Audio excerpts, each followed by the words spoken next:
Welcome to the Hotter Than Health podcast. My name is Eliza Gelman, and in this podcast, I will be bringing resources and stories for those looking to expand and elevate their lives, bringing you provocative interviews and conversations with leaders and innovators within the wellness, health, business, and self-improvement space every week. You will leave every single episode with tools, resources, and tips that you can implement directly into your life. Who doesn't love a good takeaway? You can't imagine what it's like to have someone that didn't even mean to tell you, that's not even a person, tell you that your mom isn't going to make it. Hello. That was a quick clip from today's episode.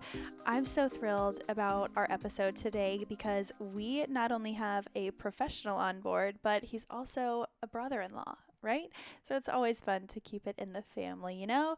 So we have Jay Shifman on the podcast today, and we talk all about his struggle with mental health. We talk about therapy, depression, anxiety, suicide. We go kind of all over the place with this conversation. He's lighthearted, he's knowledgeable, and he's actually a wealth of knowledge in this arena. He is talking about the modern war on drugs. He talks about removing the stigma behind mental health, especially for men.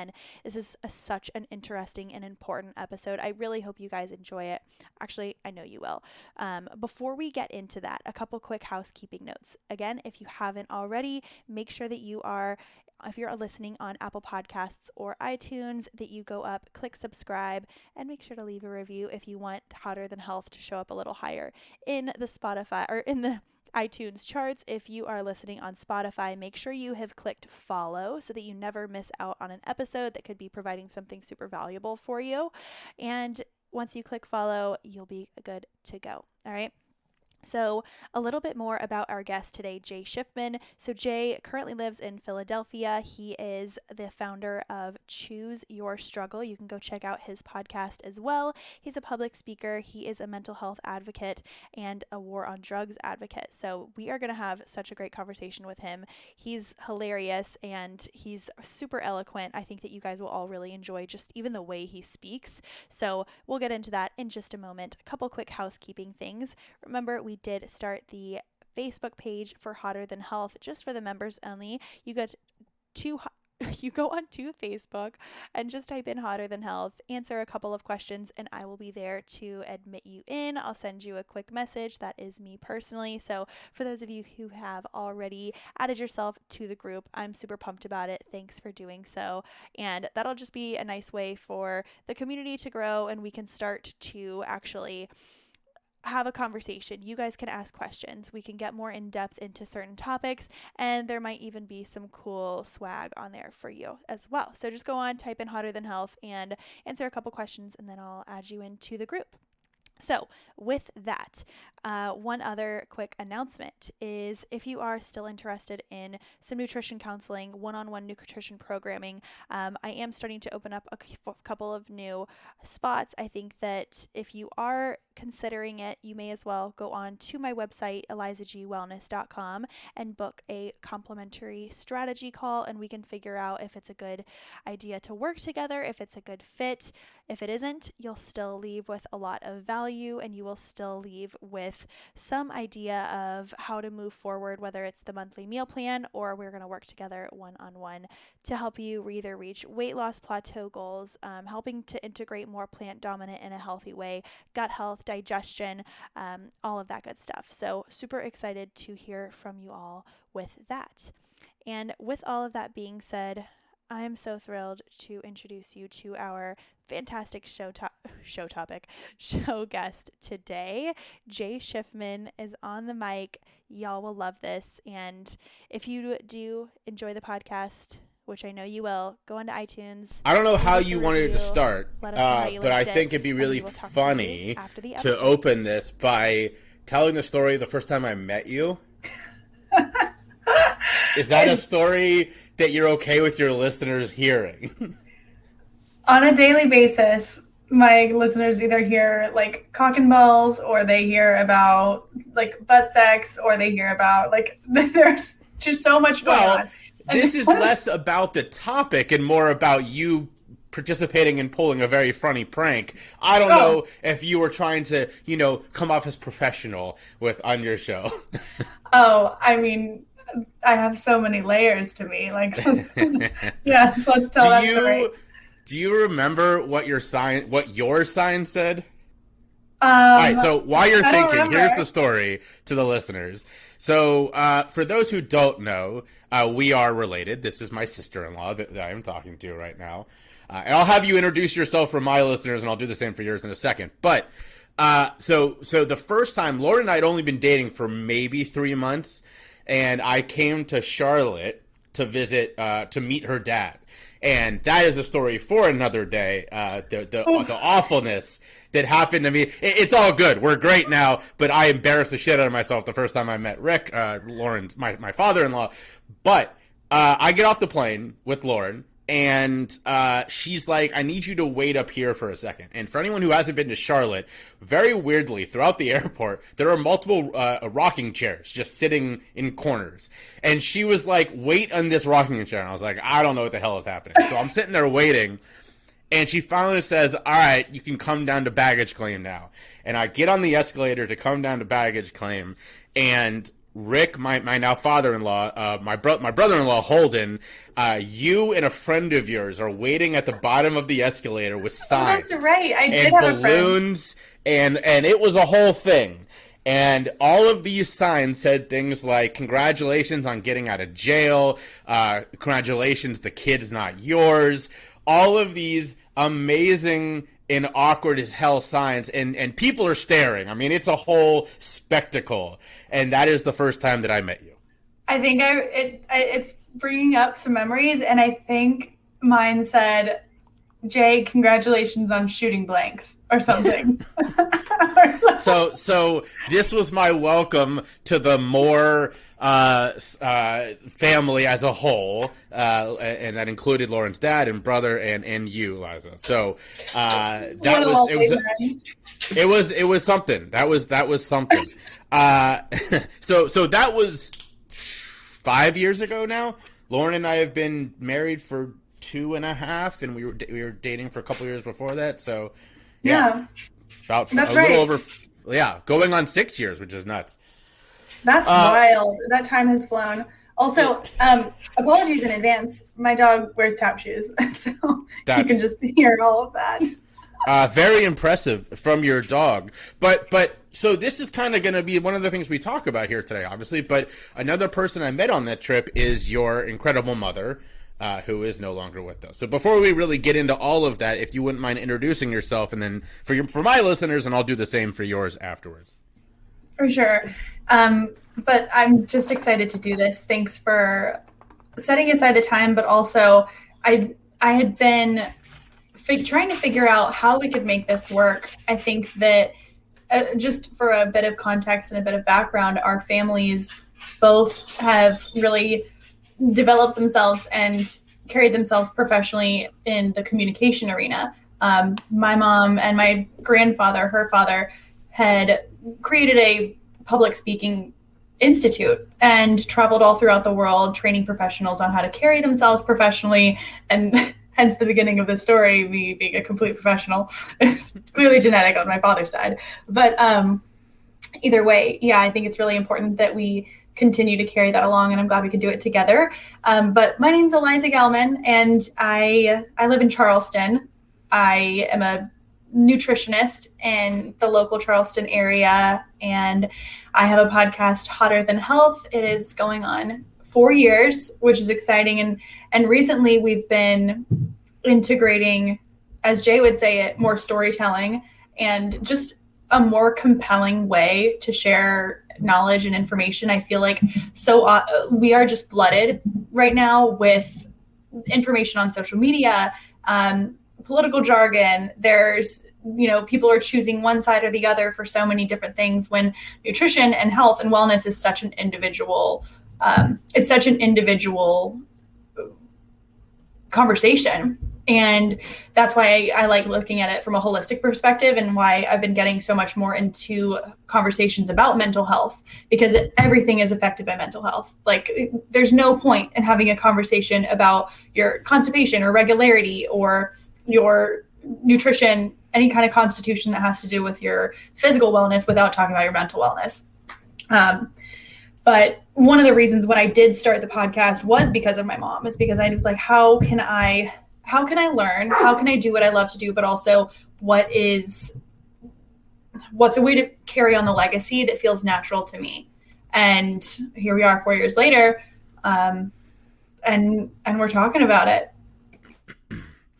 Yeah, when I started this show, there were really only a couple of people that I knew firsthand that had a podcast, and you were one of them. And I think that podcast, this was something we talked about over the weekend at this conference I was just at. There was an entire session on growing is the wrong word, maturing, and sort of how to pivot in your show but to make it better, right? Not to completely redo stuff, but to continue evolving your show so that it doesn't get stale. And I think that yours is such a great example of that, because adding, perfect example is that 3 months into my show, I had someone reach out to me and say, not even 3 months, a couple months in, and say, you are not doing the topics of mental health and substance misuse and recovery enough service without talking about drug use and drug policy. And I was like, you're totally right. And sort of just as you said about yours, it caused me to revisit it and start to pivot it and evolve in a way that has really shown, not only in its own growth, but in people's responses to it.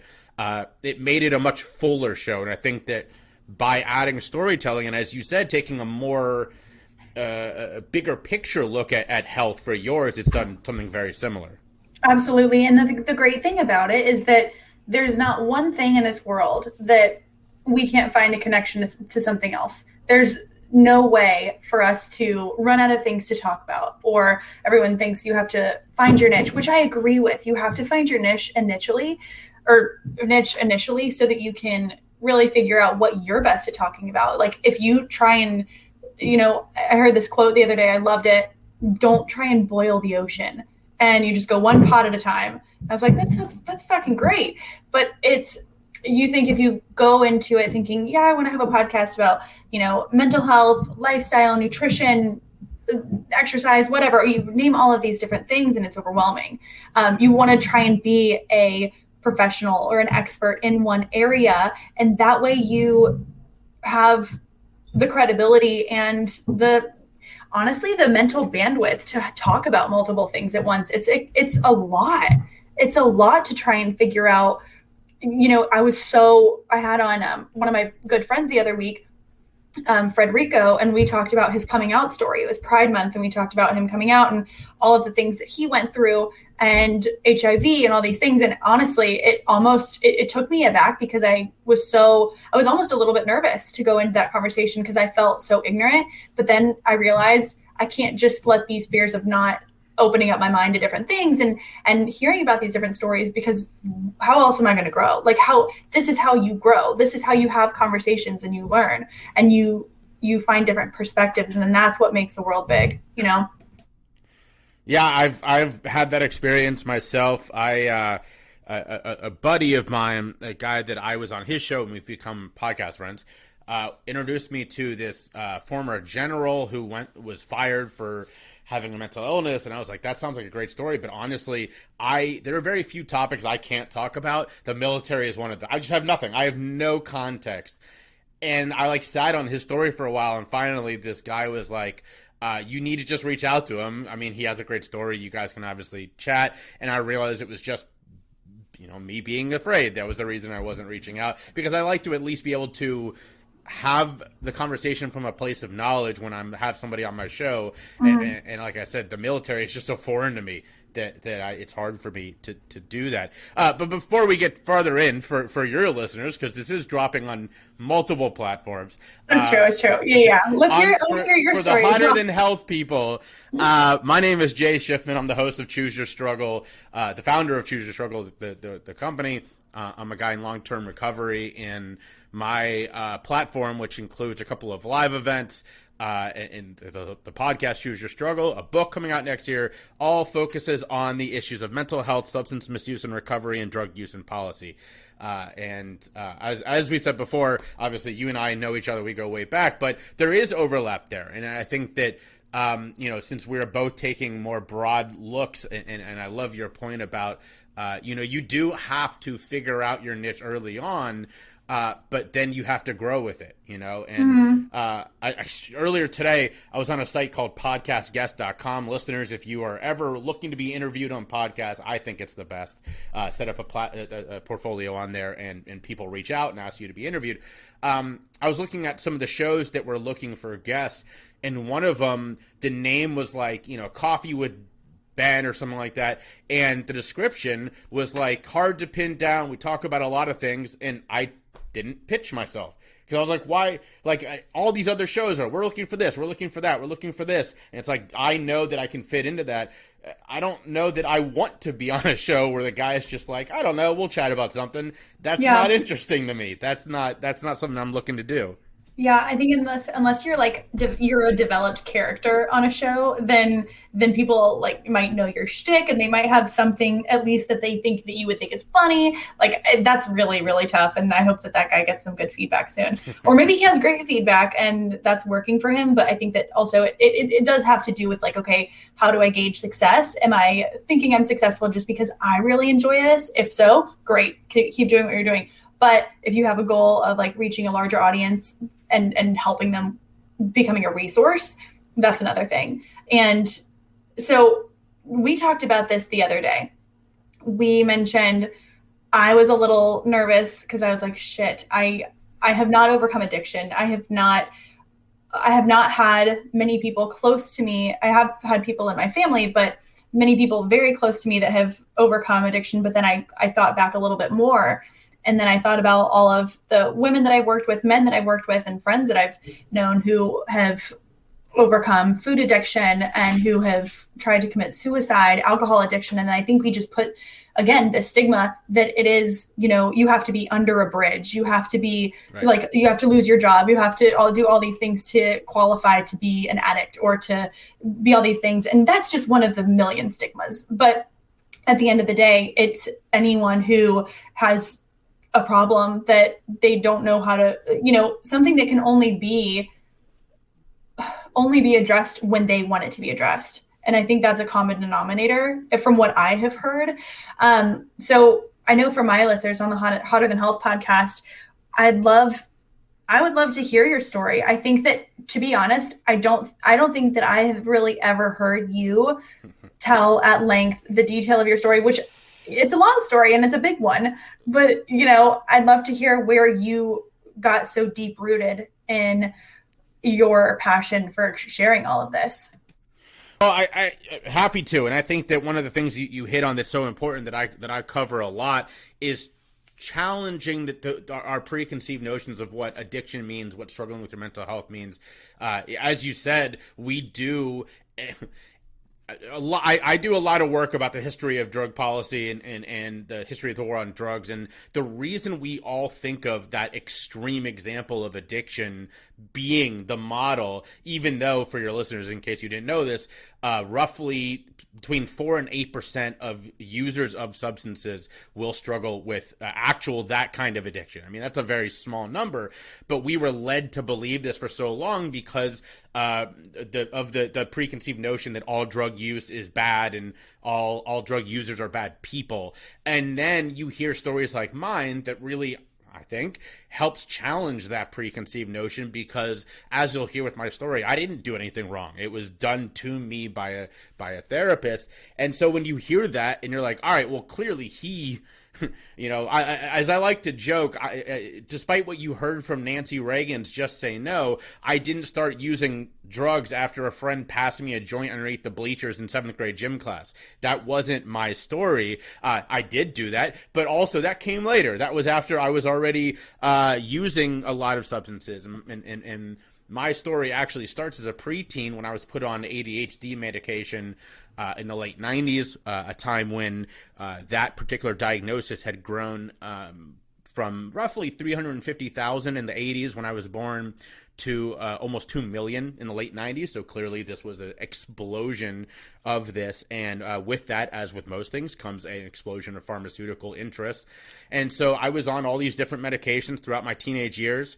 Unfortunately for me, at the same time, I am a person who struggles with their mental health, issues of depression, anxiety. I've had OCD my whole life. And so you take all of that and you give a person going through puberty, which we all remember how much fun that was, high levels of medication, and it creates this perfect storm that many young people go through. Unfortunately for me, instead of seeing this perfect storm that he'd helped create, my therapist gave it a name. It was a mood disorder that he later called bipolar disorder. So by my late teens, I am being treated for that as well. It was a misdiagnosis. I did not need those medications. And unfortunately, what happens when you are being given large amounts of medication you do not need, bad things happen. I developed an issue of misuse and then eventually a full-blown medical addiction to multiple of these medications. And by my early 20s, I'm on over 5 different medications a day, all of which I am misusing or addicted to. And at 23 in 2009, I attempted suicide twice in a 2-day span. I overdosed the second night and survived. And spent the next 3 weeks in a lockdown unit, the next 3 months in a long-term care facility, what we would have called a mental institution 50 years ago, before finally checking myself out and going through what's called step-down detox, which is the opposite of cold turkey. Instead of quitting all at once, you get a little bit out of your system every couple of days. And that ended in the spring of 2010 when I was 30, almost 24. So it was a long journey that, again, all started with a misdiagnosis, nothing to do with the traditional stories of drug use and misuse that we hear. And because of that, I love to use my story to help break down some of that stigma. And then once that stigma is broken down, help educate people on real stories around drug use and substance misuse and addiction. Oh, well, thank you for sharing that. And I think that the biggest, I don't know how to say this and it doesn't sound eloquent, but there have been, in just my growing up, I'm 28 now, I was put on ADD medicine when I was in 7th grade. And I remember my dad immediately took me off of it because I was mean, I was aggressive, I wasn't speaking, but my grades were better. I was like, he basically said, fuck this, get C's, don't care, like, do not care at all, but you can't be on this medication. And then I remember being in college, and it was just the norm to say, hey, do you have an Adderall? Hey, do you have an Adderall?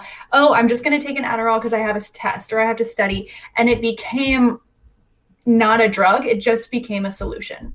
Nobody thought of it as a pill. Nobody thought of it as a drug. Nobody thought of it as prescribed substance. It was just something you did. It was like handing someone a beer or like a pencil. And it became so normalized that everyone else started to observe other small intricacies that were quote unquote wrong. So this is when girls would develop eating disorders, and people would often say that they struggled with an eating disorder in college, when typically it became they didn't know how to eat when they were off of Adderall, or they didn't know how to drink when they were off of Adderall. And that's a big one. A lot of people who have struggled with alcohol abuse have also struggled with Adderall addiction, and not just Adderall, but any type of controlled substances like that. So, but when you mentioned that you had even beforehand dealt with, because anxiety is a huge, not just a hot topic, it's just finally kind of getting the platform that it needs, because people have been able to define it and kind of label emotions as anxiety. So people can understand it and they can relate, and they're like, oh shit, I didn't realize I had anxiety until you described that. And that's exactly what I have. Like, my chest is tight. I wake up in the middle of the night with thoughts all the time. I am unable to articulate full sentences, XYZ. Can you talk about what it was like for you when you were a male struggling with anxiety? Because I genuinely don't think that men get enough of a platform to be vulnerable with their mental health, anxiety, and depression. Yeah, so there's a couple of really important points that I think that you made in there. Number one, you're right that the ubiquity of Adderall was out of control. It's still, I don't know, I've been out of college now for so long, I'm sure it still is. However, I think what's everywhere really important, what's really important to know is that, like, if college kids were just sitting around and it was ubiquitous for them to smoke meth, people would be up in arms, right? We would have parents everywhere rioting, and yet even the sister drug of meth in a pill form is ubiquitous. And by the way, look that up. That is real. Meth and Adderall are closer related than they are dissimilar. They are sister drugs. So there's only one what is it? One molecule that makes them different. Yeah, right. They are literally sister drugs. They are almost exactly the same. So, and what's amazing about that, obviously, is that we all have this preconceived notion that meth is horrible and Adderall is just a thing that you take if you need a focus. So it's pretty remarkable there. Your question about the anxiety is a good one, because you're right. Men as a whole don't get as much opportunity to talk about this. I mean, hell, even looking at my show, a majority of my guests are women, and that is something that I do work at, because in every other space imaginable, women are underrepresented. So I do work very hard at making sure that women get a voice on my show. However, in the topic of mental health, it is a tough one, and a lot of guys don't want to talk about it. It's something that early on I bought into that. As my listeners know, I did not talk about this issue for the first 5 years I was in recovery. I kept quiet about my experience because that stigma is real, and I was afraid that if I admitted to all the stuff that I had struggled with, that I would lose my livelihood. At the time, I was in the middle of a decade of working in nonprofit or political fundraising.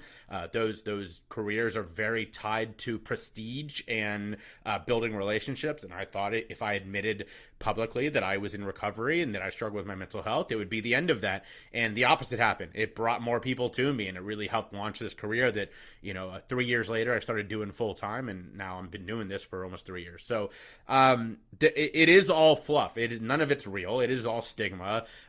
You will not lose respect from anybody in your life if you talk about this stuff. But there still is that stigma. And kind of going back to the point I made earlier about the general, here was a guy serving he was a 2 or 3 star general, highest rank, one of the highest ranks in the armed forces, and he lost his job because of his mental health struggles. And so there are places where it's more than stigma, right? I mean, that is a very real consequence, but until the rest of us sort of continue to talk about this and to break down that stigma in everyday life, where that isn't abnormal right now, to hear that in those very high pressure institutions where they say, oh, you can't cut it if you don't, it's a bunch of bullshit. But if in the everyday life, when that is not true, but we allow that stigma to make us think that it is, until we continue to break those walls down, we can't really tackle those in the places like that. So it is incredibly prescient. It is incredibly there are very real consequences from this. And even though men have it harder in this respect, it's not like y'all are having an easy task with talking about your mental health too. I mean, you can do it a little easier, but it's not like everyone's sitting around just waiting for you to open up. Absolutely. I think that women definitely are more expressive, so it's just kind of easier to cast out lines, maybe, or it seems to be so. Now, I know that my audience, definitely, we do have some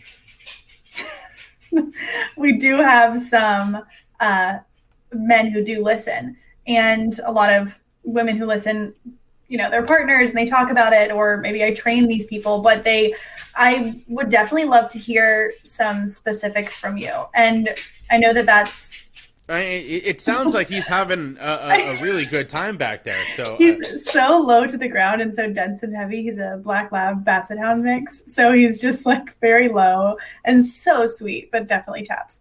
But I know that a lot of the audience would love to hear some specifics from you. What was it like? Like, what was a day in the life of Jay when you had anxiety, what were your thoughts? What were some things? And then so much so leading up to the fact that you tried to take your life 2 times. Let's not breeze over that. Well, so I will say that anxiety is still a part of my life. The only difference is I know how to manage it now. And that is directly a fault of our education system. I say this a lot, but why is it that growing up, we had PE, we had gym class where we learned about our bodies and how to exercise, or at least got out and ran a little bit. If we went to a school that was more progressive back when I was younger, now this is much more ubiquitous, but we had sex ed where we learned about, sexual health, and in my case, I was part of a health class where we learned about calories and all that kind of stuff. And yet never once did we go to mental health class, right? We never learned how to take care of our mental health. And so I truly believe, and a lot of people that come on my show say the same thing, if we had had better education around this stuff, way less of us would have struggled. I mean, this is something I push for in the drug use space, is if we teach kids honest drug health class, where we teach them how to spot struggling with addiction or misuse early on, then we can teach them how to get help and let them know it's okay to do so, instead of feeling like they might get arrested, which is still sadly the case with a lot of places. So education is key. For me, at least, the anxiety was a part of a really shitty puzzle. I mean, it was all wrapped up into one. When I was at my absolute worst, I was in such a rough spot that and a lot of this, a majority of this was the misuse and addiction, but there was just a complete lack of comfortable enjoyment in my life. Let's put it that way, in the sense that I was using a lot of psilocybin mushrooms, magic mushrooms, for those uninitiated, because I wanted to get out of my head so often. So I was probably using those 3 to 4 times a week in some stretches. I was smoking weed all day, every day, because it was the only thing that helped me feel calm, both mentally and physically. I was so high strung and so unable to process my emotions and my thoughts, because for so long I had been taught that anytime I had an unwelcome thought or feeling, the answer was to pop these medications that I was given. So again, we come back to this idea of education. I was taught the wrong thing instead of the right thing. And now, as an adult who teaches this, and an adult who actually works hard at this, there's a lot that I do every day to take better care of this. And so even though anxiety is still a big part of my life, it is a thing that I am able to manage in a way that I was not a decade ago. And when you talk about managing it now on a day-to-day basis, what are some of the tools that you have in your toolbox that help you, not just, CBD or meditation? What are some things that uniquely have helped you? Yeah, that's a great question. I am a big believer in CBD. I it's such a shame that we kept this not legal or not accessible for so many people for so long, because a lot of people are like saying, "Oh, this is such a new thing." It's not new. This has been around forever. There have been people for decades saying this, but they weren't listened to because weed was illegal. But you're right. So I think the right word you said there is meditation. I can and don't enjoy meditation. I can meditate. I do not enjoy it. Unfortunately, meditation has become the sort of the number one tool. And let's be honest, for a lot of people, meditation is hard. It is a really hard thing to do, where even if you can do it, you may not get the benefit out of it that all these people look. My dad thinks Tim Ferriss is like the fucking king, and that's cool. The guys like him and, all these dudes who are doing this amazing work to help people bring mindfulness into their lives. I respect it, because we need more people like them in the boardroom saying this. However, it took me multiple years of interviewing people. This is before I even started my podcast, of talking to therapists, of interviewing thought leaders on other ways to add mindfulness to your life, because they're so hard to find, because because 9 out of 10, 90 out of 100 articles that you read are only about meditation. And so I have a whole list of things. This is what I teach from. I actually have a course up on Listenable, which is a great online platform called it's Mindfulness Without Meditation. That's what it's called. And this is something that I do with clients now, is that, it's not fair to them that they hear from every direction, to be mindful means to meditate. That's not true. Meditation is a form of mindfulness. It's not the only one.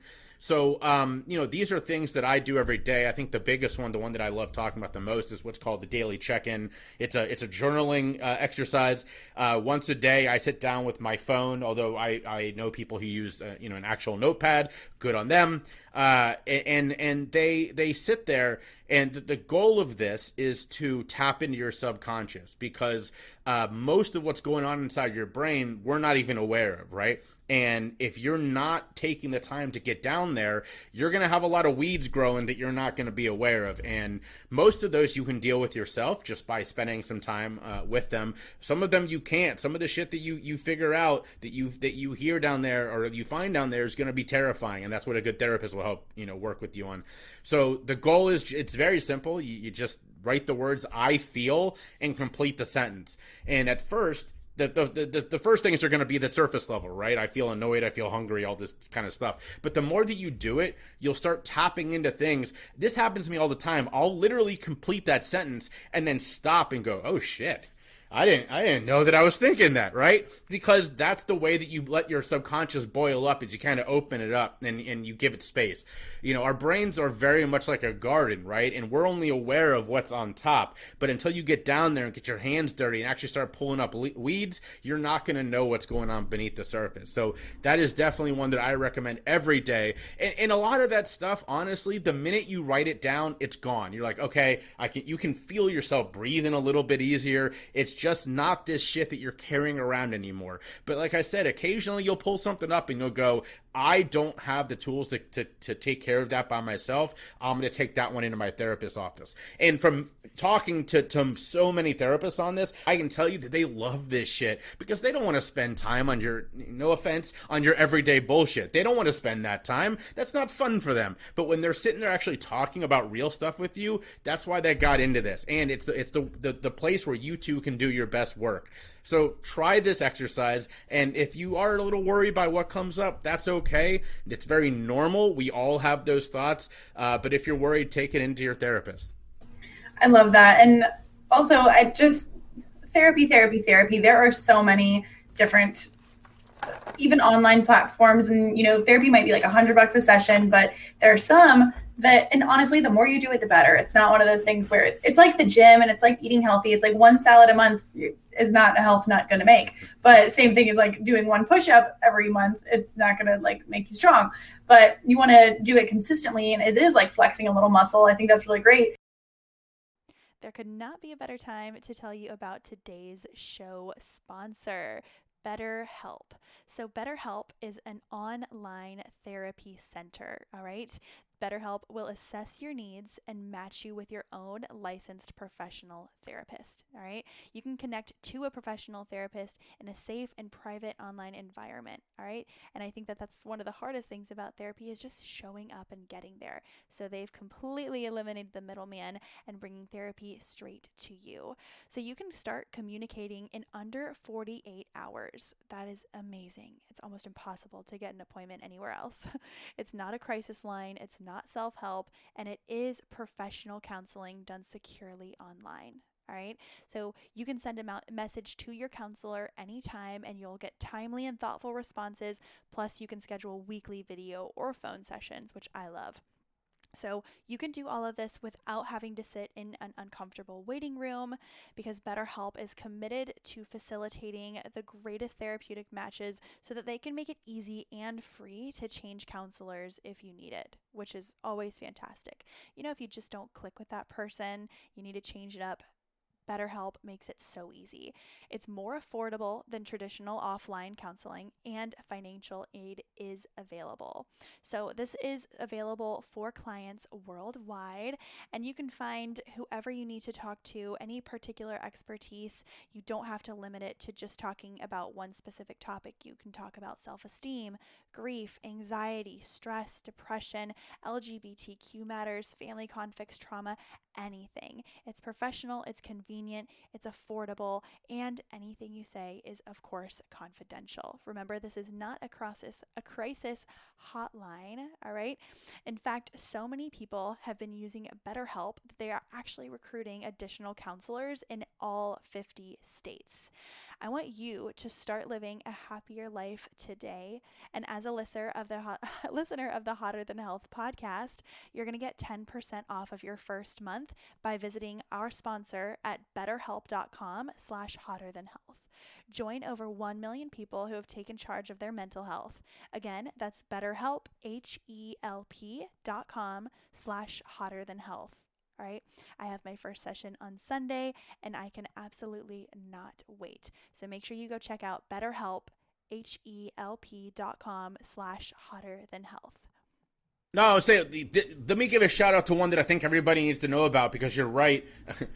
You're dancing around a little bit, but therapy is really hard to find for some people. It's very expensive. And if you can even find someone, my listeners know, and everybody here in Philadelphia knows, I've been bitching about this lately. Since we moved almost 4 months ago, I've reached out to now 13 therapists. Only 3 got back to me. 2 of them didn't have availability, and the one person flat out denied me because of my insurance. And I have insurance. So it's very hard to find. Check out the website Peer Collective. So what's great about Peer Collective is that they are not therapists. They're all people. The only qualification is you have to test very high in empathy, and then you get trained by them in their responses. And their goal is not to provide therapy. They're not therapists. Their goal is to be that person that sits with you and helps you sort of just be with some of these issues, right? They're not going to replace your therapist, and that's not their goal. However, just like we all have that friend, I know you do, who kind of uses you as their therapist, right? They don't have someone, and so they reach out to you every time there's something big going on in life, and that's fine. We all want to be there for our friends, but after the 3rd, 4th, 5th of those in, like, let's say 2 or 3 weeks, you're like, yo, dude, this is what a therapist is for, right? Peer Collective will be that person for you. Like, they'll be like, all right, let's talk about this stuff. And here's the best part. It's cheap as shit. It's like $20 for a half an hour, like $40 maybe for an hour. So if you're just working through some stuff, if you just want someone to be there, I recommend Peer Collective. They're new. They're changing the game, and I love them. Oh, there we go. Good plug. I'm going to put that in the show notes. That's fantastic. And I think it's nice to just have another human and someone. I think that there's a lot of pressure when you go into a therapist office that you have to honestly, that you have to have problems. And a lot of the time, my therapist would even say, hey, come in on days where you're feeling great. Like, let's figure out why you're feeling great. What's not on your mind. It kind of sometimes makes you realize, wow, I worry about this constantly. So that's one thing that I would also like to say. But So then I think this is a great opportunity to pivot a little bit and talk about your experience in this realm, because, as I alluded to earlier, literally, like, we had barely met when you went through one of the things that they always rank highest on life traumas, right? And I was so lucky to get to meet your mother before she passed away, but we didn't have a lot of time together because she was already towards the end of her battle with cancer. So did you have a good therapist after that, or how did you deal with all of that in the aftermath of her passing? So let me tell you that the exact way that we started our conversation today is the way I have handled the past 4 years, is address slightly and then deflect and then ask questions. And that is how, okay. So starting back, I was 24. I was living in Arizona, and that's where I was living when I was flying back and forth from Arizona to Charlotte almost every weekend. And I also would like to say, I want to put this out there that I don't have hard feelings about certain people that I know you are close with, Jay, and certain family members who I've become distant with.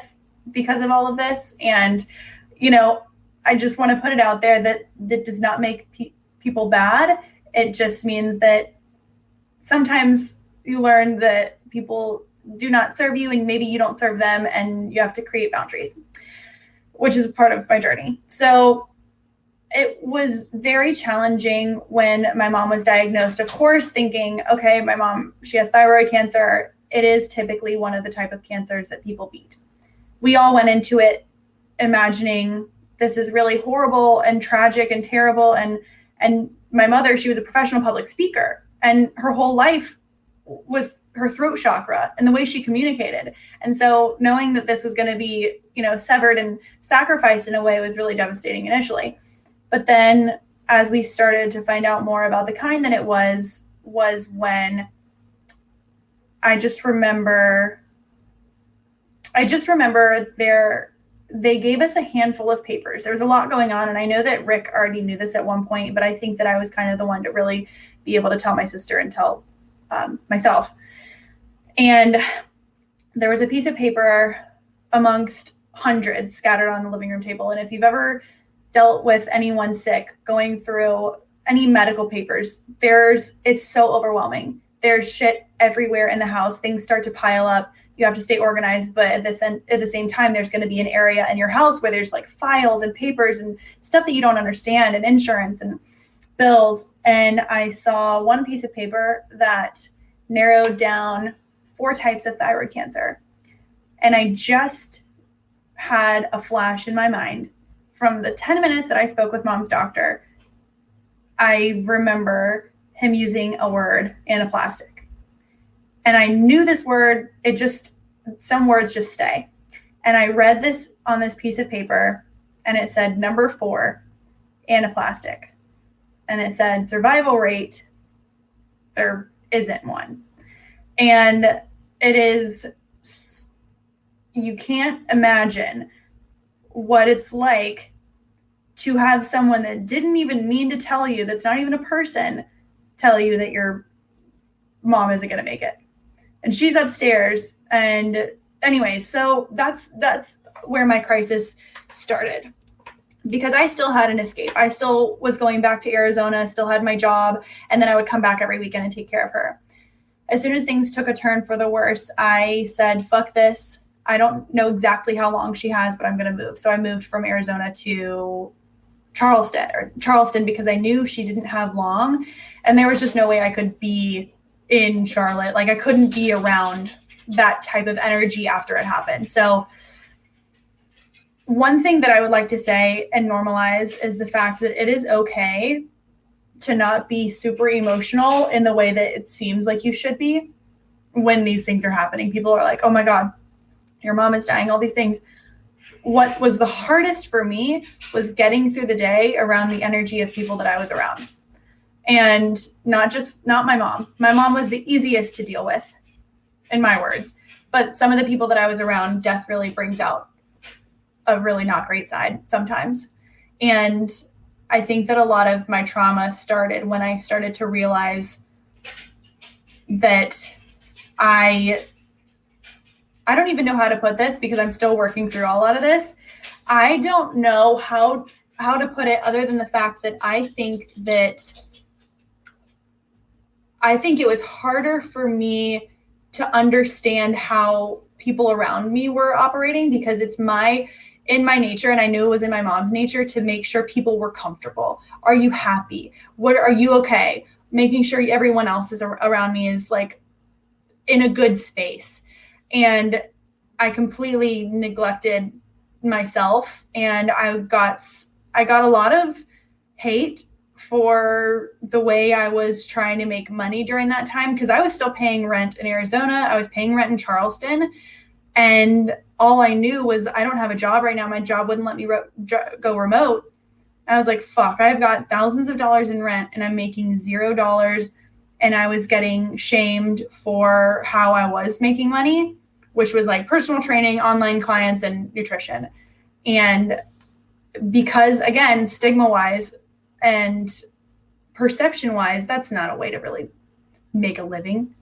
And there was so much shame thrown at me that I just had to bottle. And now it's really challenging to even sometimes say, hey, yeah, I'm a podcaster, even though I've been doing this for 4 years, because it's not the conventional form of success. So I think that after my mom passed, and I was with her, holding her hand, like changing her feeding tube 3 days before the doctor, and like so much with the actual death that happened, but it took a year and a half of numbness, of overworking, completely becoming a control freak about my body, what I was eating. I wouldn't go out past like 9 p.m. because if I didn't get 8 hours, my day was ruined. Just so much control, rigid, absolutely like shaking every day. I wasn't regular. You could see it in my skin. I was hollow and like dating different people, treating them like shit, just horrible. And when I would drink, it was like I would drink and I would drink hard. And then I would feel guilty about it for weeks. And anyways, and then a month and a half later, I saw a therapist. Oh, funny story about this, actually. So I met my therapist at my gym that I went to, and I said, I think we got to talk. And she knew I had a podcast at the time. This was 4 years ago. And I showed up to her office, and I sat down, and she starts going like this. She starts like flipping her hair. She's ready for, and I'm like, I start just sobbing. I just sit down and I start to cry because I'm like, oh, a safe space. And she thought I was there to interview her on the podcast. She's like, oh. And she grabs a piece of paper and a pen and just starts like scribbling some stuff, like immediate crier. And I just thought that was so funny. I was like, no, I need you to talk to me. But so I started going to therapy, but what really came up was realizing that a lot of what I wanted to do was just make my mom proud, and being so nervous that I would never, be able to help fill out her legacy. And I think that a lot of people deal with this shame, and we carry it in so many different ways. And I genuinely believed that I was like, I just went through the hardest thing I'm ever going to go through. I'm not going to ever feel again. I don't think I'm ever going to feel again. And that's a lot of what therapy helps me with. I mean, one of our third or fourth sessions, she gave me a feelings chart. I felt like a fucking fourth grader. She gave me a feelings chart so I could look at the words and be able to label what I was feeling. And I still refer back to that. And that's incredibly helpful. In a long-winded answer, I think that when you met me, I was in survival mode and unable to connect. And I literally was just putting on a show every day. And at night would sleep hard and just think, okay, repeat, put a mask on again.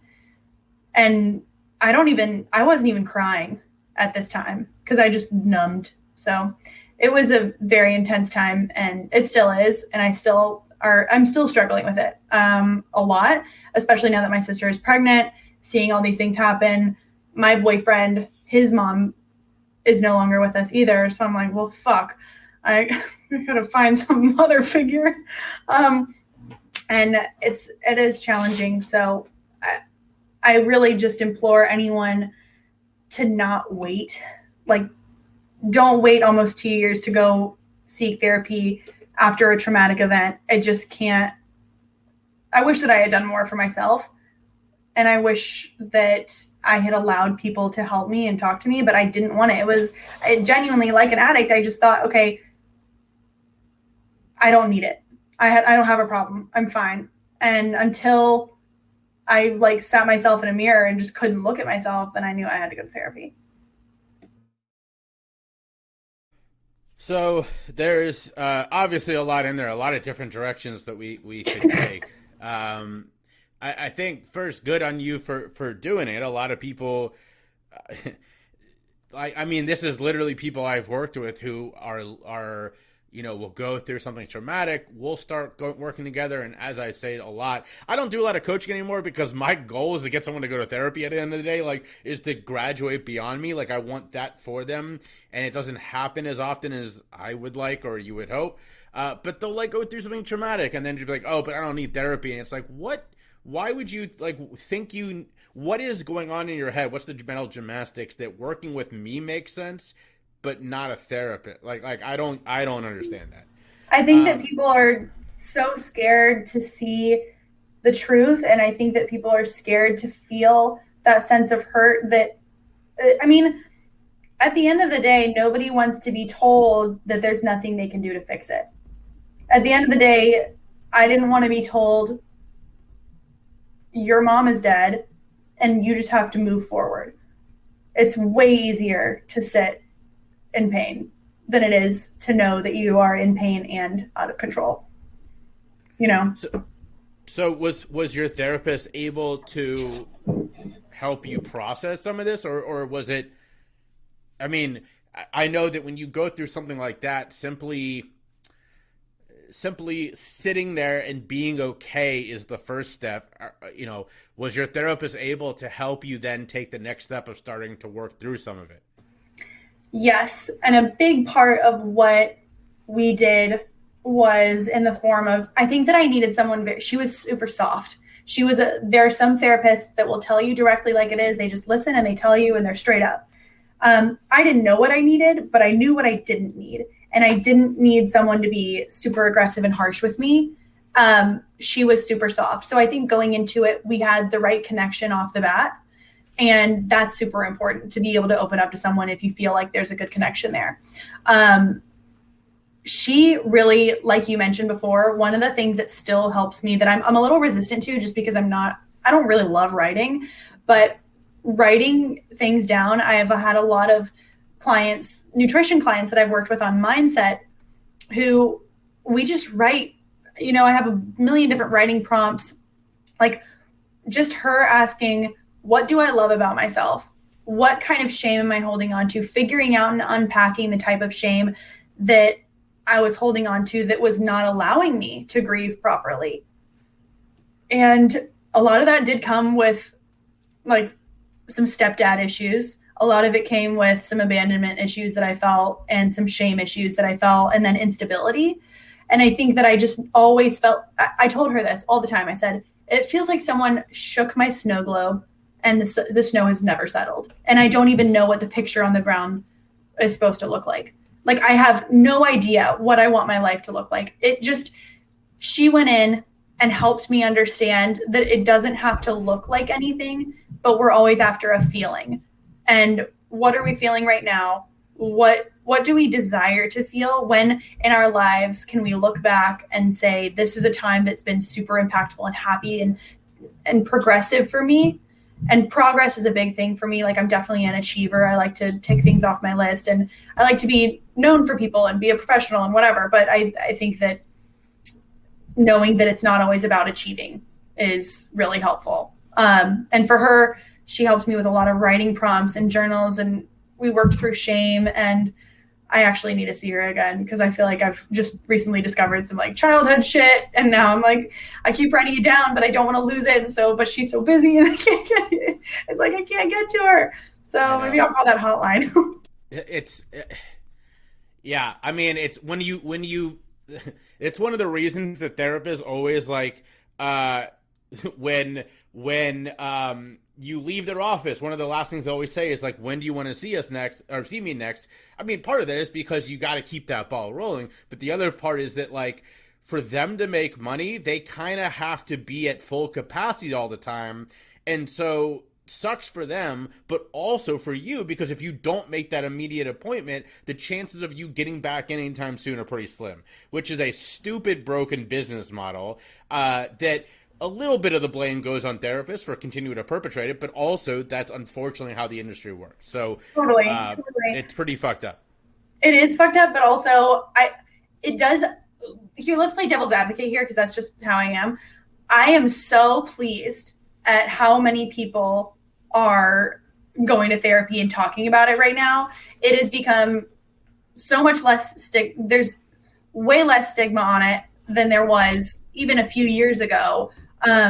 Even for little kids going to therapy, talking about it. And I think therapy sounds like you're going to go in and to a psych ward, you're going to go in and hopefully it's a comfortable place that you feel safe in. And that's sometimes all people need is like a space to feel safe in, even if they just sit on their hands with their thumb up their ass for an hour. They just deserve a safe space and a space where people will listen and help to like pick up on those words that their friends haven't been able to. I do remember even when I was in elementary school, my parents sent me to therapy and we just played games. I think she would ask me like how I was feeling. And I do remember like it smelled like mothballs, but it was such a cool space.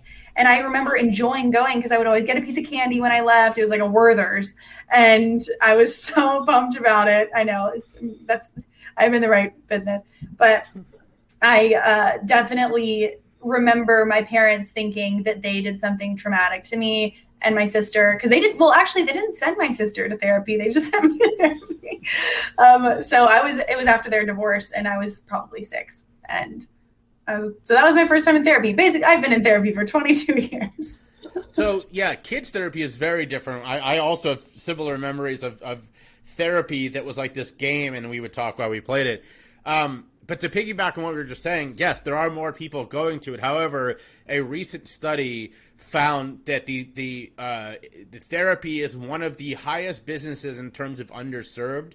So there was an estimate. It's hard to estimate these numbers, but what they were trying to say was that roughly of the therapists needed to cover what is needed in that industry, there is currently 10% working. So 90% more therapists would be needed to adequately treat everybody. And they put the blame almost entirely on 2 things. Number one, how expensive it is to go to school. They said, obviously, unless you are independently wealthy or willing to take on all this debt, you can't be a therapist. Or 2, insurance makes it so hard to work in this space that a lot of people are saying, I don't have any interest in doing it. So, where do you see it going? Favorite show sponsors of the podcast, introducing Organifi. So I have been waiting over 2 months to tell everyone listening to the podcast about Organifi. Organifi is my absolute favorite new supplement company. All right. We used to work with one. Now we're working with another. Reason being, they have tons of products that would blow your mind. Not only are we talking probiotics, hydration, greens powders, but we're also talking about protein powders. All right. So the 2 products that I really want to talk about to you guys today is Organifi's plant-based soy and whey-free protein, as well as the greens powder. All right, so if you've been following me on Instagram, you know that I've been using the greens powder. We have a tiny kitchen right now. I'm not using my juicer as often, and so I still want to get my greens in the morning. So I've been using their greens powder. It's got moringa, it's got matcha, it's got adaptogens, full of antioxidants, potent nutrients, minerals, and vitamins. I am so pumped about this greens juice.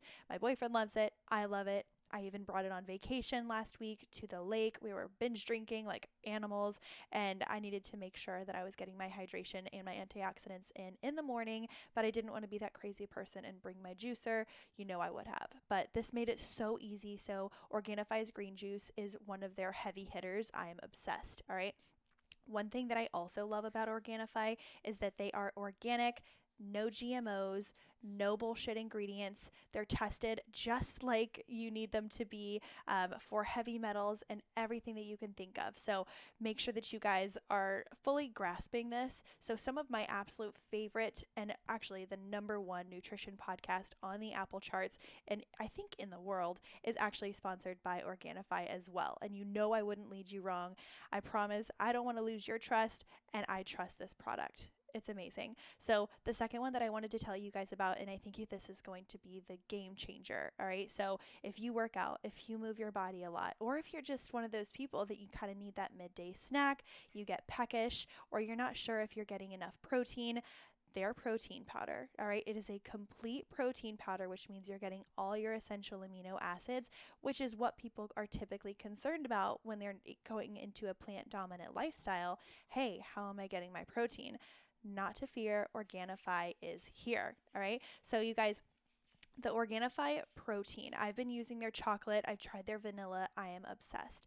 It is whey free. It is heavy metal free. It is organic, no sugar, nothing crazy. You can drink it all day long. I definitely have it multiple times a day sometimes, and that's if I'm working out really heavy. But what I do is I mix it either with a little bit of coconut milk, a little bit of water, or I kind of just like to sip it at the end of the night, or in my favorite smoothie, I have been doing half a banana, a little bit of blueberry berry mix situation, some flax seeds, and then 1 scoop of the chocolate protein. And wow, I can't even tell you how happy I am about this product. So make sure that you guys are checking out Organifi. They are a new show sponsor. You're going to hear them, so make sure you get to know them. Hotter Than Health, you can go visit them online or in the show notes. Make sure you're using the code HTH for 20% off all of their products. Try the greens powder, try the protein. It'll knock your socks off. Or make sure you're checking out Organifi, ORGANIFI.com. Use the code HTH at checkout for 20% off of all products. That is an amazing deal. You will not find that anywhere else. All right. So Organifi, check out the chocolate protein and the greens juice.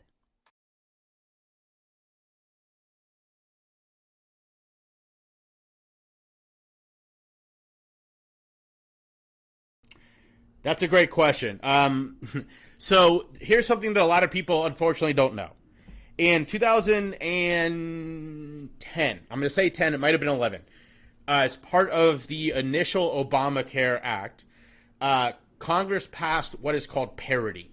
And what that means is if your insurance plan offers physical insurance, which all of them do, not only must they offer mental health coverage, they must also offer mental health coverage at the same level as your physical health. That is literally a law. Do you want to guess how many insurance companies take it or live up to that law? 2%. Goose egg, not a single one. The reason is it's super expensive for them to do, and they know that none of our amazing people in Washington will call them out on it. And so even though that was part of the law, it's completely ignored. Wow. And so because of that, there's good and bad here. We don't have to pass a new law. It already exists. The bad side is there's now this precedent of, well, okay, we have it, but it's ignored. So is there an opportunity for this to have a change in Washington that forces insurance to live up to the parity law? Of course there is. Is it likely? Not really. So I have no hope. However, passing laws is really fucking hard. And so the fact that it already exists gives me at least a glimmer of hope that one day there will be some kind of deal where it's like, okay, we're not going to insurance people, we're not going to make you do all this stuff, but we are going to make you live up to the law that we already have. So that gives me a little bit of hope. However, there's not much. And honestly, let me tell you, I have worried for 5 minutes in the past 5 years about my teeth and my gums, which I'm not proud to admit. But then in the past 5 years, I have thought every single fucking day about therapy and anxiety. And let me tell you how many times I've gone to the dentist. Again, goose egg. You're also young. You've got a little bit of time. I mean, I don't think these things are falling out anytime soon, but like the bicuspids are fine right now, but the headspace is a little tough. But so what I also would like to touch on is talking about how we can holistically approach a friend, because I think that sometimes we don't see any problem, whether it's addiction to food, narcotics, XYZ. We don't see a problem until we see it in someone else first. And I have a lot of friends who take Adderall, and I have a lot of friends who struggle with Adderall, and it has turned into eating and drinking disorders, and it's fucking terrifying. So when you are, and obviously we're not therapists, we're not trying to diagnose anybody, but we want to be a friend and we want to be an advocate and an ally. What are some things that people may pick up on with a friend who may be struggling with some type of addiction? So you're right. We are not therapists. I will say, thankfully, I've got a couple certificates, but the one that I'm actually multi-time certified in is what's called mental health first aid, which is this exact topic of how do you approach somebody who is struggling and provide them help in the moment, not to be their therapist, right? Neither one of us is that, and I'm not trying to be that, but how to help them navigate the next X path, right? And by the way, to everybody listening, this is not a thing that I had to work with. I mean, there are multiple online programs to be certified in this. John Hopkins has a great one.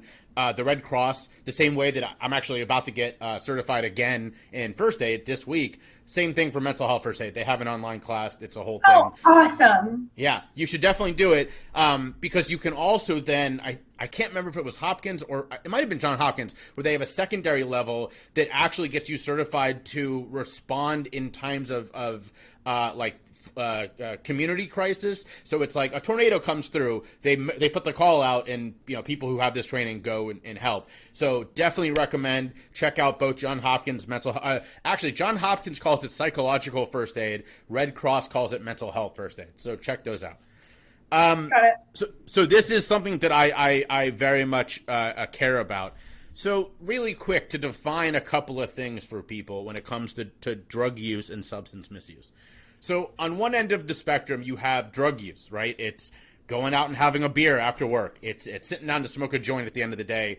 Nothing negative. It's just using a substance and everybody's good.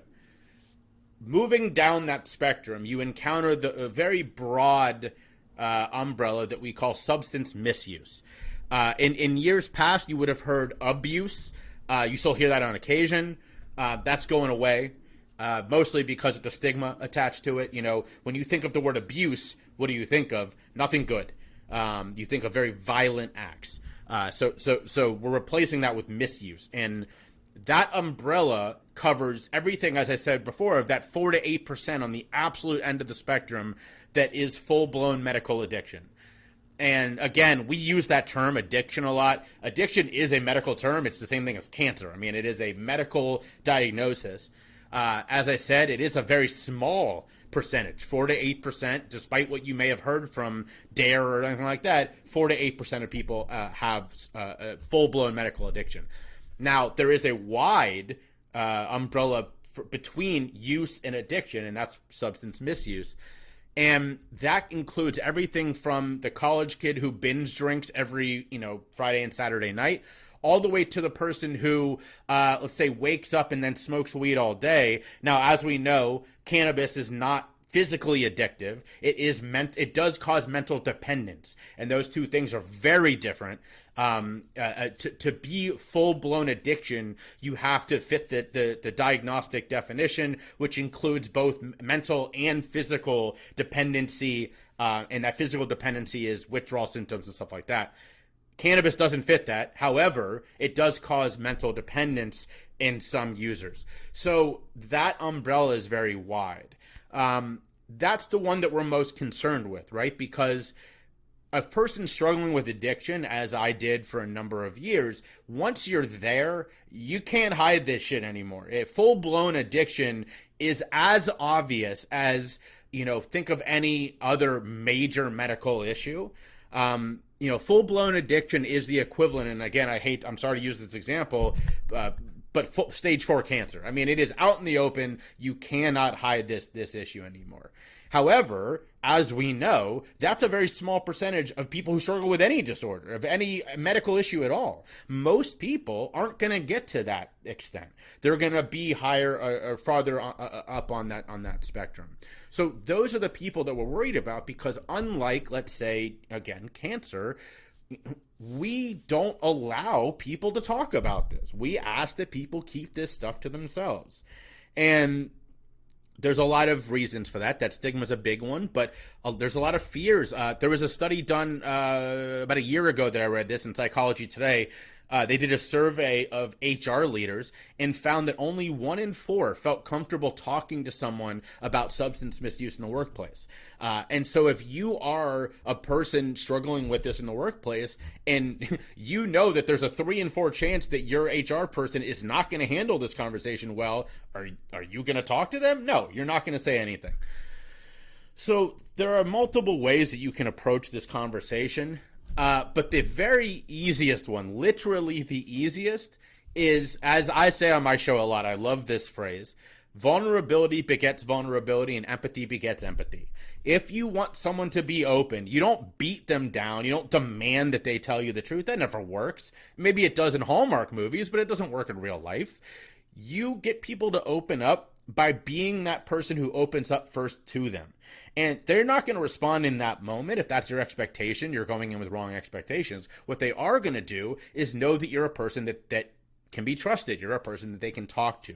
So if you're sitting over lunch with a buddy during the workday, be willing to have that conversation. Be willing to talk to them about the stuff you're struggling with. Be willing to, as I do literally every day, tell them your story. And, you know, if you're concerned, after a couple times of being open like that, they're going to know that they can talk to you. Then it's okay for you to broach that topic with them.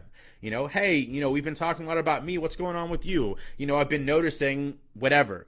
A couple of warning signs are, if this is someone that you care deeply about, that you know really well, you spend a lot of time with, the most marketed sign of both extreme struggles with misuse, but also of depression or other issues of mental health, is if they start losing enjoyment in something that they normally do enjoy. So a perfect example is, you know, I'm a big, let's say, baseball fan, right? And the Reds are coming here to Philadelphia in a couple of weeks, and I can't wait to go. If all of a sudden I told my wife, you know, I don't really want to go, I'd rather we just stay home, she would know, okay, there's something going on, because that's something that I love. And so if you are hearing that from your partner and they don't really want to talk, oh, I just don't want to go, I want to stay home, you know, yeah, there's probably something going on with them. And in that moment, it's not the right time to talk about it, because they're not going to want to, they're going to close down. But later you can go, hey, you know, I was really worried when you said that. Something you want to tell me, what's going on. The overall message I guess I want to leave on this is, don't be afraid. People say this all the time, well, but what if I'm wrong? What if they get mad at me? I mean, they may, but if you're worried about that, you're going to be racked with that guilt if you don't say anything and something terrible happens. Yeah. When you were, I don't want to minimize it, but when you were at your rock bottom and you were this was crisis mode, were your parents, you know, you were in, you know, of course you went through different types of rehab, but not rehab, but yeah, you went through different, what is the right word to use? I mean, I don't want to offend anyone, but again, I say rehab when I'm not telling my story, because it just makes it easy. Okay. And in reality, if I want to be technical about it, I say lockdown and institutionalization, or whatever the case is. I was not sent to rehab because, unfortunately, sort of the more detail of that part of my story is, because of the misdiagnosis, everybody in my life thought that I was still struggling from bipolar disorder. It wasn't until I got to the long-term care facility and met people with bipolar disorder and people struggling with addiction that I went, oh, wait a minute, I don't have that, but that I recognize. So my story, my transition was a little bit different from struggling to recovery than a lot of people's. Do you remember a time when a friend reached out to you thinking that something was wrong? I do. I unfortunately for me, and so I'm going to answer that question a little bit backwards. When I attempted suicide, both times I called the same person, not to tell them, you know, I'm scared, I need help, but to tell them what I was doing. And the first night, the reason I wasn't able to accomplish it is that friend texted 2 other friends who rushed over to stop me. The next night, I took the pills first. That's how I attempted to kill myself and ended up overdosing, and then called the same friend who called 911. So there were people that had expressed concern. However, unfortunately for me, again, I'm in the minority here. my issue was a misdiagnosis, and so I was able to explain it away with, but I just have bipolar disorder. Now, unfortunately, the devil's advocate side, or the flip side of that, is that's exactly what caused me to attempt suicide, was that I had explained away what was happening in my life as this diagnosis. And then the realization hit me of, okay, I've been given this medication for going on 5 years. Not only am I not getting better off this medication that's supposed to help me, it's actually making it worse. And so instead of saying, wait a minute, maybe something is up with that, I said, clearly I am unrecoverable, I'm unfixable, and that's what led me to attempt suicide. So I'm not the best example in this case. However, I actually have a conversation later today with someone who went through a very similar experience, heard me on a podcast, reached out and said, I am where you were, I need help. So there are people who go through this. If you are one of them, please reach out. But not using me for an example here for a second, there were multiple times after this all went down that people came out of the woodwork. I mean, I remember being in the lockdown unit, and we didn't have cell phones or anything like that. This was 2009. Cell phones existed, but I was in the hospital. We all had our payphones or landlines. And, I remember being on the phone with friends and them being very caring and very loving. And the stark dichotomy of here, 2 days earlier, I was sure that nobody cared. And now here I am, everybody's obviously expressing their love. So would it have made a difference if all of that happened 2 days before? Of course it would have. If someone had reached out then and said, I know you're struggling, can I, or come over, right? It would have made a huge difference. But everybody loves to come out of the woodwork after, these things, not before. Totally. And can I ask a detailed question with that? When for the second time, when you did it first, you took the pills first, when the police came to your house, were you living by yourself? Were the doors locked? Were they able to get in? Like, how the fuck? I'm nervous. This is such a shitty part of the story. God. So what? I was living in a drug house. I own this house, but I was living with like 10 other people in a 3-bedroom house, and the only thing we had in common is we were all using a lot of drugs together. And I say this again as a person who advocates for safe and healthy drug use. We were using unhealthily together. There was no safe drug use happening in this house. So now let's think about this for a second. If everybody in this house is using drugs and one person overdoses, imagine if I hadn't called this friend. Do you think everybody else living in the house would have called 911? Fuck no. Probably not, right? Because what's the last thing that they want to see at that moment? A cop car. Okay, makes common sense, right? Unfortunately, that's still how we treat this issue in the country, even though it doesn't make sense. That night, again, like I said, my friend called 911, and as we do in this country, for whatever reason, they sent a cop and no ambulance. So the cop knocks on the door and says he's looking for Jay Shifman. One of my last memories of the night is coming downstairs because I see the lights and I hear the cop. I don't know what's going through the mind of everybody else I'm living with, but the cop handcuffs me. He takes me out of the house, and the last thing I remember before succumbing to my overdose is he slams my head off the side of his cop car while trying to throw me in the back seat. And that's it. Then I black out. So luckily for me, he takes me straight to the hospital and I get the medical care that I needed. But a lot of people aren't that lucky, and what's really interesting is I posted this story right when the calls about after the murder of George Floyd, when people were sharing their stories with cops, and I shared this. And there were so many different responses, but some of them were, well, I don't know what you're complaining about. They came to get you. And my comment was, well, why the fuck was a cop there? Why was I being let out of my house while in overdose in handcuffs? Why was I being bounced off the side of a cop car while in overdose? No other country, and honestly, no one else, no other medical issue is treated this way other than overdose. So I lived through a reason why we should rethink the way we handle some of these issues. And it was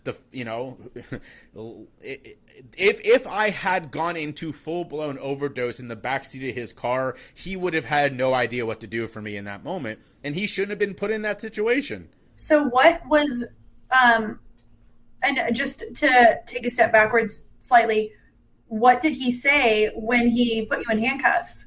I don't have no memory. I had taken enough that I was starting to, as I said, I blacked out literally 30 seconds later. So I barely remember this moment. Yeah. And the next moment I remember coming to, handcuffed to a bed at the hospital for a brief moment. And then I remember coming to, as I describe it, it's almost like a scene from a movie where I have this distinct image of reality tunnel visioning, rushing back to me, like consciousness. Wow. And I'm in the lockdown unit. I'm sitting there in scrubs, and I'm like next. I can't remember if it was my mom or it might have been my aunt's a therapist and had spent the night sitting next to my bed at the hospital monitoring me, and it might have been her, but I remember looking around, grabbing the chair, and going, "Oh my God, where the fuck am I?" Because I had no memory of what was going on. Yeah. And they told me I was in intake at this lockdown facility where I would end up spending 3 weeks. But that was, I mean, there's almost a day just not there. Yeah. Well, so that is a incredible story. It's an incredible story. And I I hate that was the experience, but I also don't at the same time, like you're here to tell your story right now. And I also think that a lot of times people don't think about the other end of people who may say that they love you, but they're also scared of ruining their lives. You know, they don't want to call the cops, XYZ. And I hear this all the time, even on a day-to-day basis, like friends, myself, like people who have been drinking over the weekend, they think, oh, well, this is a really easy road to drive. There are no cops down here. I'm not going to get a DUI. I'm like, I don't give a fuck if you get a DUI. I care if you kill yourself, if you flip yourself off this bridge. You know, there's a bigger picture out there, but I get that short term people think that it kind of goes back to that unspoken invincibility that people think that they have. I'm like, you could also die. But well, either way, I just love that you're an advocate for, not just an advocate, but you're such a resource with Choose Your Struggle. And I hope to be that way for people in the nutrition and wellness side of things. And I do genuinely believe that so many people I know that so many people that I worked with who come to me saying, I need help with nutrition. I need help with, just tell me what to eat and I'll eat it. It's weight, it's XYZ, it's hormones. But at the end of the day, it always ends up being about anxiety. It ends up being about depression. Either they go see a therapist or they start to do this work on themselves that they had no idea, and they're completely elevated and they realize that food is just a symptom. And I've been there because I remember thinking, like, what can I control? My mom's death was not in my control even a little bit. So I'm going to take my own health into my control. And I became obsessive. And now I'm like, oh, I put on a pound. It's fine. Like, I'm not, if I see myself not looking my favorite in a bikini, it's like that used to tear me apart. I would think about it for weeks and just, the different mindset. And obviously these are two very different ends of the spectrum, but it all starts somewhere. And when you talk to your parents about this now, I know you're close with your parents and they're fantastic people. What do they recall about this time? So first, I definitely think that being an incredible advocate as you are for your people is it's important in a lot of ways, but I think you're right that being able to, I mean, it's just such a reductive phrase, but I'm going to use is practice what you preach is so important, right? This is something that I've struggled with in the sense of there are days where I don't want to give an interview. I'm not feeling it. I'm struggling. And then I use that, right? And then I'm like, when we're talking about mental health, I'll be honest, I'm not feeling it today. But this is what I'm going to do to work on it, right? And so that vulnerability piece is what allows us to connect with people. And I definitely think that, you know, being able to say to someone, this is what you should be doing. By the way, I'm struggling with that right now, right? It's struggling, you know, it's hitting me that this is whatever. And we don't have to be on a pedestal for people to listen to us. If anything, it's very opposite. I would say exactly it's the opposite, right? That was a very, I'm going to use this phrase because I love it, okay boomer kind of thing. It was like, you had to be perfect to lead this company, and none of them are. There's not a single person out there who is unassailable, right? We all have our issues, and quite the opposite is actually true. By being open with your flaws, it goes, all right, I'm a person too, and I can do this work. You can too. So I definitely think you've got that ability. To answer your question, though, I think that the interesting thing about my parents is that, so my dad, both of my parents are like two of my biggest fans of the podcast, which I appreciate. They listen to every episode, which is very sweet. But my dad it gets it on a little bit more of a level because he's very much into mindfulness and has gotten into that a lot as he's gotten older. My mother still has a bit more, actually, I'll say it this way, a very unique thought on mental health. She literally once said to me, this is a direct quote, that she thinks that everybody in the world except for her needs to see a therapist. That's a direct quote from my mother. So there is definitely a support for people to from both of them. And my mother did tell me actually that she's only seen a therapist, I think she said twice in her life, once, you know, when she was young, and then once when I was going through all my shit. And that therapist, the goal of her work with this therapist was to come to terms with the fact that I was probably going to die. So that's some heavy shit, right? I mean, and I guess I give her props for doing that. It would have been a lot easier to just not deal with it, as you were saying earlier. So it is interesting, though, because they both very much support the work I'm doing. I think it challenges a lot of things that was too popular amongst the older generation, which is just you put your head down, you work hard, and you save all that stuff for, you know, forget that. There's a reason that everybody in the world has anxiety now, right? It's because for the last 4 decades we've been holding all this shit in. It's time to get it out. Yeah, and I think, and even to say, you know, we do want to get it out, and we do want to be open books, but at the same time, you're also a very vocal person and you enjoy speaking about these things. So I think that if you're not on if you're at a different stage and a different journey of your healing and recovery, even just trying to fucking figure out, I think that if you're listening to this right now, then you're clearly, at least arguably, you understand that there is always self-improvement. And like, we are not invincible, and we are human, we fuck up, and we have emotions. But I think that we should also understand that, like, sometimes you just need at least one person that you feel comfy with. Yes, it doesn't exactly. You don't have to go promote and like create a podcast and a website and all these things. Like, you don't have to become something in order to touch someone.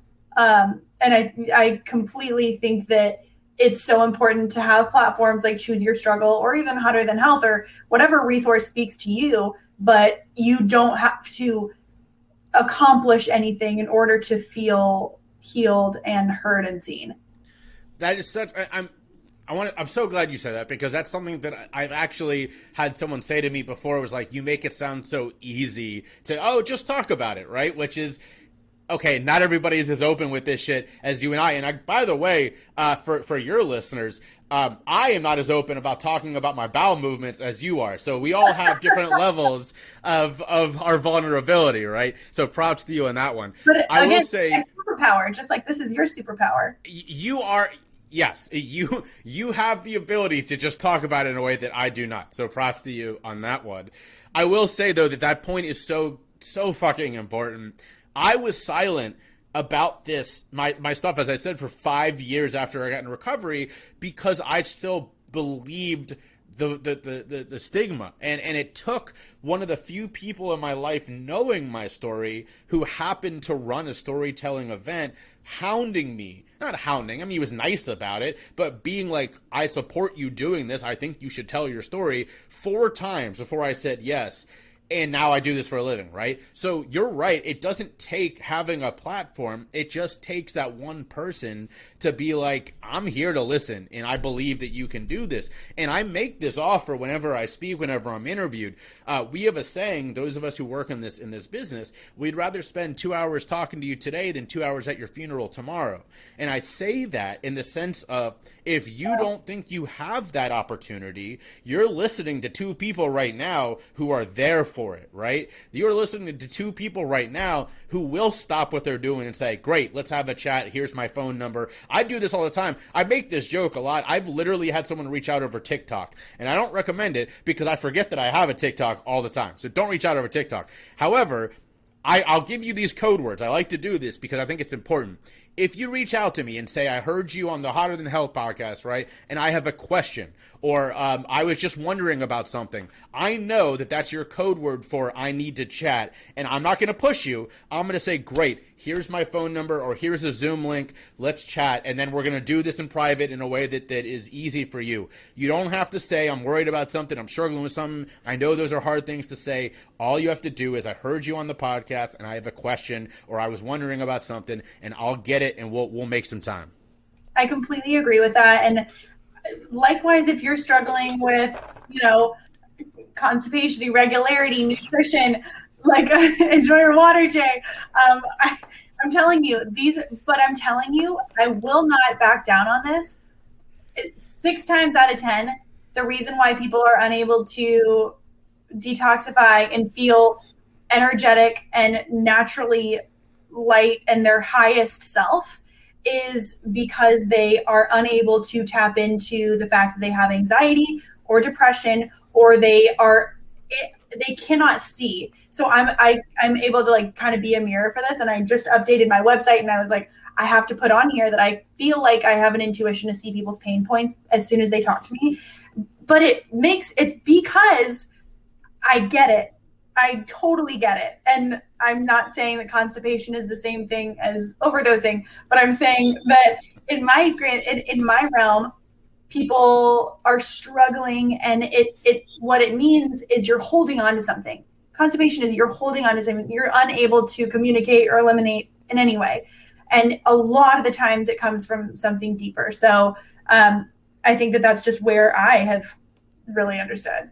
I want to say, as someone who has lived through an overdose, survived 4 months of step-down detox, and unfortunately has, as with most people, been constipated at one point. They're not equal, but they're also not that dissimilar. So I do not recommend any of them. But none of them are great. But I think it's good to know that you have people who can either talk shit with you or talk, just listen. So I'm just so happy that we've had the chance to talk about this, and I have no idea how I'm going to edit this up. And I'm probably just going to let this play. I'm going to probably cut off the very beginning and just say an honest conversation with Eliza Gelman of Hotter Than Health. That's it. I'm going to do no editing. Just put it out. Maybe I'll do the same exact thing, and maybe I'll even keep in tip taps behind me. Well, if you don't mind plugging yourself, give your resources, as we say, pimp yourself out, Mr. J. Let us know where we can find you. Yep. So you can find me at my website, jayshifman.com, JAYSHIFMAN.com. I'm on all social media at either Choose Your Struggle or Jay Shifman. And you can find the podcast wherever you listen to podcasts at Choose Your Struggle. All right, your turn. My name is Eliza Gelman. You can find the podcast anywhere you listen to podcasts. It would mean the fucking world. And I say the F word because it's so important. If you went and subscribed to the podcast and downloaded some episodes, if you enjoy it, leave a review. That's amazing. Subscription is absolutely incredible. And it's free. So anywhere you listen to podcasts, you can find me on Instagram at ElizaG_wellness or Hotter Than Health podcast. I'm on TikTok, even though I hate it. I'm on YouTube if you want to pull it up on YouTube. It's everywhere you listen, anywhere you can find, and anything you want to do, you can find. I'm going to pull up your TikTok right now. Don't do it. Hey, I do have one that kind of it got hot for a minute. It was like 90,000 or something. And I was like, wow. What? I know it has not happened since. And I have a lot of, you know what? I will say I have never experienced such trolls as I have on TikTok. People got mean. I will say that at this point, maybe you'll be the first. I don't know that I follow a single woman on TikTok that doesn't use it to advertise their OnlyFans. So I think you'll be the first one that isn't just an OnlyFans advertisement. Would you please go hit follow and you can share with all your friends? But hey, at the same time, the TikTok is great for little tiny tips on hydration, how to stay regular, how to integrate nutrition, and like small tips. I think it's really fantastic. So I do have a couple videos up there that I think are good. Also the website, we just rebranded and it looks great. Eliza G. Wellness.com, and you can book a nutrition consultation. They are complimentary because we can just figure out if it's good to work together. But this is a long plug of mine. But I'm going to put everything in the show notes for everyone. I'm going to put in some information on the online therapy platforms, as well as the non-therapy, the Peer Collective, and Jay's information. So if you guys want to follow him, he's just a heap of knowledge and really a fantastic speaker and eloquent. I dig your story. Now, thank you. Well, thank you for taking this time. My listeners, definitely go check out Eliza. Thank you so much for listening to today's episode. If you haven't already, headed to iTunes. If you want us to show up hotter than health in the iTunes chart for more people to see every week, make sure you subscribe on iTunes and leave a review. If you want to do the same thing for Spotify, if you listen on Spotify, take a look at your screen. If you haven't already hit follow, make sure you do so and leave us a review. Anything you do is so helpful. Take a screenshot of the episode and post it on social media. Let people know that this is a resource for them. It's provocative, it's fun, it's wellness, it's health, it's sex, it's money, it's all that good stuff. I'm so excited to have you all with us in this growing community. Check out the show sponsors in the show notes, and we will talk to you next Thursday.